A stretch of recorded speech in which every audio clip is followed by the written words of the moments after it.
విశారదన్ గారు నాకు అత్యంతమైనటువంటి మరి గురుతుల్యులు. ఎందుకంటున్నా ఈ మాట అంటే, నా గన్మెన్ని నేను ఒకనాడు ఊకే సెల్లు చూస్తుంటే నేను కోపడ్డా.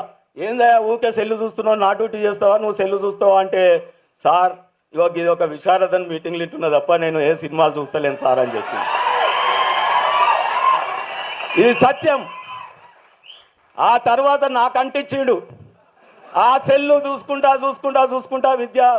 మరి విశారదన్ ప్రసంగాలు విని ఏ పార్టీలో తిరుగుతున్నామో, లేకపోతే ఎక్కడ మేము ఏ ఉద్యమంలో ఉంటున్నామో, కానీ విశారదన్ గారు ఎక్కడ నడుస్తున్నాడు, ఏం మాట్లాడుతున్నాడో నిత్యం మేము సెల్లులో కానీ నిజంగా కానీ చూస్తూ ఉన్నాము. అంటే మరి అంత గొప్ప మహనీయుడు మీకు నాయకుడిగా ఉన్నప్పుడు, ఆ నాయకుడి వెంబడి మనం అందరం కూడా ఈ మధ్యకాలంలో మన కుట్రలు చేస్తారు నాయకుడి మీద. మీ అందరినీ మళ్ళొక్కసారి పిలుపునిస్తా ఉన్నాను. మీడియా ఛానళ్ళు దొరికింది కదా అని యూట్యూబ్లలో కూడా విశారదన్ గారు నాకు అత్యంతమైనటువంటి మరి గురుతుల్యులు. ఎందుకంటున్నా ఈ మాట అంటే, నా గన్మెన్ని నేను ఒకనాడు ఊకే సెల్లు చూస్తుంటే నేను కోపడ్డా.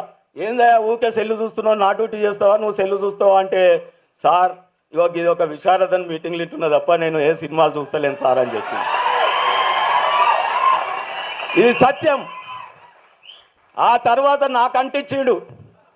ఆ సెల్లు చూసుకుంటా మరి విశారదన్ ప్రసంగాలు విని ఏ పార్టీలో తిరుగుతున్నామో, లేకపోతే ఎక్కడ మేము ఏ ఉద్యమంలో ఉంటున్నామో, కానీ విశారదన్ గారు ఎక్కడ నడుస్తున్నాడు, ఏం మాట్లాడుతున్నాడో నిత్యం మేము సెల్లులో కానీ నిజంగా కానీ చూస్తూ ఉన్నాము. అంటే మరి అంత గొప్ప మహనీయుడు మీకు నాయకుడిగా ఉన్నప్పుడు, ఆ నాయకుడి వెంబడి మనం అందరం కూడా ఈ మధ్యకాలంలో మన కుట్రలు చేస్తారు నాయకుడి మీద. మీ అందరినీ మళ్ళొక్కసారి పిలుపునిస్తా ఉన్నాను. మీడియా ఛానళ్ళు దొరికింది కదా అని యూట్యూబ్లలో కూడా